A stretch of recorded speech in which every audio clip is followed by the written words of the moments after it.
দিনাজপুর জেলা নির্বাচন অফিসে অভিযান চালিয়েছে দুর্নীতি দমন কমিশন দুদক। সোমবার দুদকের একটি টিম এই অভিযান চালায়। এ সময় তারা বিভিন্ন নথিপত্র যাচাই এবং দায়িত্বরত কর্মকর্তাদের কাছ থেকে তথ্য নেন। দুপুর 2:30টায় দুদক কর্মকর্তারা অভিযান শেষে ফিরে যান।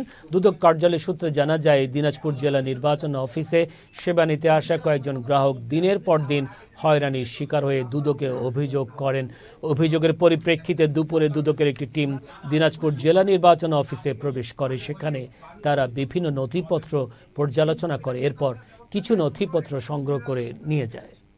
রেকর্ডপত্র আমরা পর্যালোচনা করে যেটা পেয়েছি যে এখানে যেটা আছে যে অনলাইনে এনআইডি, অনলাইনে যে আঙ্গুলের ছাপ আছে, এইখানে আমরা একটা হয়রানির একটা পেয়েছি, ছোট একটা হয়রানি যেটা হয় সেটার আমরা একটা সত্যতা পেয়েছি।